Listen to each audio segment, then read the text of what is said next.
Assalamualaikum warahmatullahi wabarakatuh.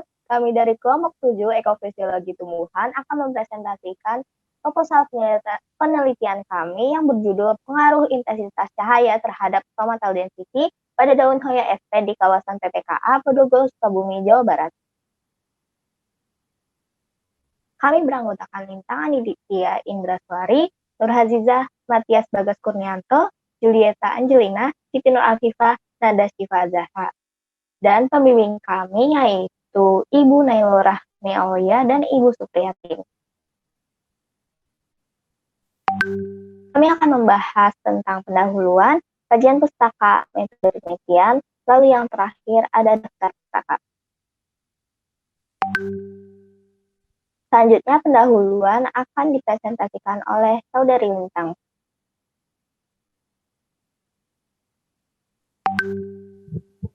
Penelitian ini dilatar belakangi oleh pentingnya fungsi stomata bagi tumbuhan, yakni sebagai tempat untuk pertukaran gas, oksigen,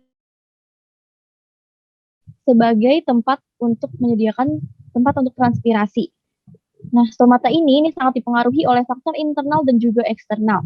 Salah satu faktor eksternal yang dapat mempengaruhi stomata itu adalah intensitas cahaya. Intensitas cahaya ini dapat mempengaruhi mulai dari struktur, pembukaan dan penutupan stomata, lalu juga dapat mempengaruhi kerapatan dari stomata. Nah, karena stomata tadi penting menyediakan tempat untuk pertukaran gas dan juga untuk transpirasi, maka parameter yang sangat penting untuk diukur itu adalah kerapatan stomata. Kerapatan stomata ini biasanya diukur atau diamati pada jenis tumbuhan yang peka terhadap perbedaan intensitas cahaya, yang dalam hal ini itu adalah Hoya sp. Hal ini juga didukung oleh persebaran Hoya sp yang sangat luas. Salah satu kawasan yang memiliki persebaran Hoya sp yang luas itu adalah di PPKA Bodogol, Sukabumi, Jawa Barat.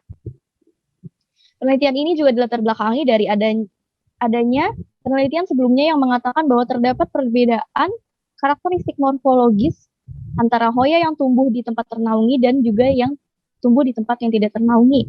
Pastinya dari situ dapat diketahui bahwa intensitas cahaya juga mempengaruhi karakteristik anatomis pada Hoya, terutama untuk kerapatan stomatanya. Nah, hal ini juga didukung dari belum banyaknya laporan penelitian terkait dengan perbedaan kerapatan stomata pada Hoya sp, khususnya di kawasan PPKA Bodogol, Sukabumi, Jawa Barat. Lanjut. Perumusan masalahnya itu adalah apakah pengaruh intensitas cahaya terhadap stomatal density pada daun Hoya di kawasan PPKA Bodogol, Sukabumi, Jawa Barat. Selanjutnya akan dijelaskan oleh Saudari Nada. Ya, tujuan penelitian dari penelitian ini adalah untuk mengetahui dan menganalisis pengaruh intensitas cahaya terhadap stomatal density pada daun Hoya sp di kawasan PPKA Podogol, Sukabumi, Jawa Barat. Next. Manfaat penelitiannya adalah untuk memberikan landasan bagi para peneliti lain dalam melakukan penelitian yang sejenis dalam meningkatkan pengetahuan tentang hubungan intensitas cahaya dengan stomatal density pada Hoya sp. Yang kedua, penelitian ini berisi tentang informasi adaptasi spesifik Hoya sp akan bermanfaat jika dikembangkan menjadi tanaman agronomi dan hortikultura. Next. Baik, selanjutnya kita akan membahas tentang kajian pustaka. Next. Pertama kita akan membahas stomata. Stomata merupakan organ yang penting sebagai jalur keluar masuknya air dan gas sebagai proses fotosintesis, respirasi, dan transpirasi pada tumbuhan. Stomata biasanya terdapat pada bagian epidermis bawah daun, dan salah satu morfologi yang dapat diukur adalah stomatal density atau kerapatan dari stomata. Stomatal density ini mampu mempengaruhi fungsi daun dikarenakan adanya perbedaan bentuk dan banyaknya stomatal density. Lalu stomatal density ini juga dapat dipengaruhi oleh perubahan yang terjadi pada lingkungan. Faktor lingkungan yang dapat mempengaruhi stomatal density antara lain adalah intensitas cahaya.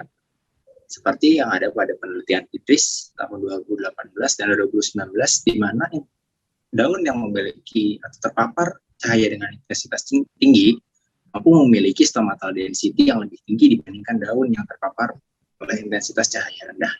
Next. Selanjutnya adalah karakteristik dari HOIA-SP. Pertama, HOIA-SP merupakan bagian dari famili Apocynaceae yang hidup dengan cara epifit pada batang pohon. Pada awalnya, HOIA dikenal dan digunakan sebagai tanaman hias, tanaman bahan obat tradisional, dan juga sebagai tanaman yang mampu menyerap polutan. Persebaran HOIA-SP di Pulau Jawa dapat ditemukan salah satunya di PPKA Bodogol. HOIA dapat hidup di beberapa jenis habitat, seperti contohnya di beberapa jenis lingkungan yang memiliki intensitas cahaya berbeda, mulai dari intensitas cahaya rendah hingga intensitas cahaya yang tinggi.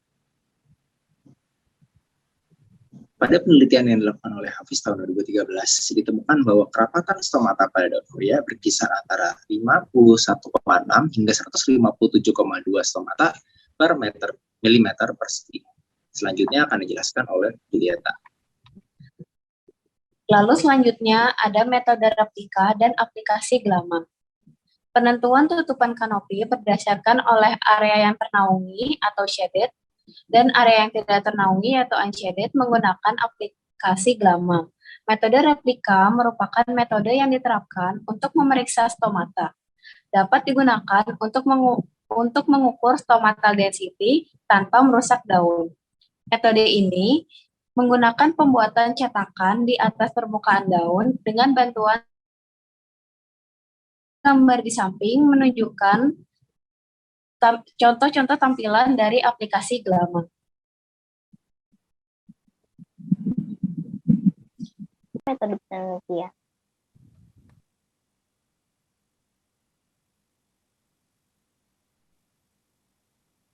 Tempat dan waktu penelitian. Penelitian akan dilakukan pada tanggal 19 sampai 21 Juni 2021.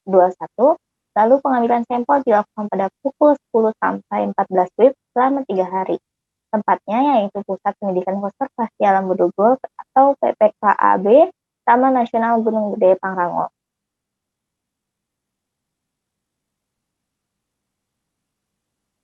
Metode penelitian yang akan digunakan yaitu menggunakan metode kuantitatif dengan pendekatan deskriptif. Proses pengumpulan data yaitu dengan survei, teknik pengambilan data dengan observasi, kemudian pemilihan sampel dilakukan secara purposive sampling. Sampel daun HOIA-SP diambil sebanyak 3 helai pada satu individu, yaitu daun pucuk, daun muda, kemudian daun tua.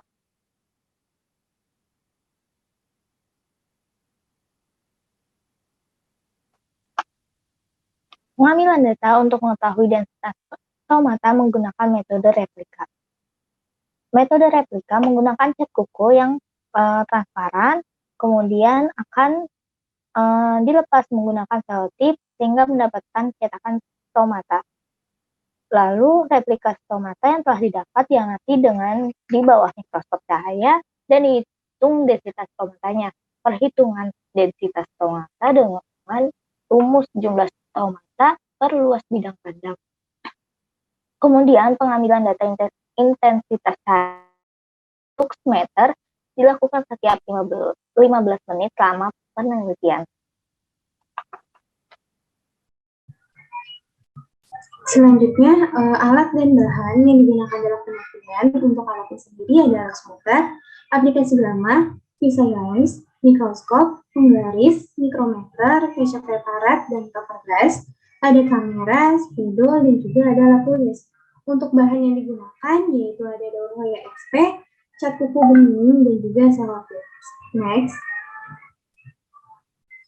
Selanjutnya ada teknik pengumpulan dan analisis data. Untuk teknik pengumpulan data yaitu menggunakan metode survei untuk menentukan lokasi penelitian. Lokasi yang digunakan yaitu yang memiliki intensitas cahaya tinggi dan juga lokasi yang memiliki intensitas cahaya rendah. Untuk data hasil densitas stomata akan disajikan secara deskriptif. Next. Selanjutnya ada prosedur penelitian yang terdiri atas 4 tahap. Tahap yang pertama yaitu menentukan tempat pengambilan data daun HOIA-SP dengan metode survei. Untuk tahap yang kedua yaitu menentukan intensitas cahaya pada tempat pengambilan data. Intensitas cahaya diukur menggunakan lux meter. Selanjutnya untuk tahap yang ketiga, mengambil sampel daun HYSP pada masing-masing kondisi dengan intensitas cahaya yang tinggi dan juga cahaya rendah. Sampel daun hoya diambil sebanyak 3 helai pada masing-masing individu HYSP, yaitu daun pucuk, daun muda, dan juga daun tua. Untuk tahap yang keempat, yaitu menentukan densitas komata pada sampel daun HYSP dengan menggunakan metode replika. Next. Selanjutnya ada daftar pustaka yang kami gunakan untuk penyusunan proposal studi eksekusi ini, buku baik internasional maupun nasional. Berikut merupakan daftar pustaka yang kami gunakan.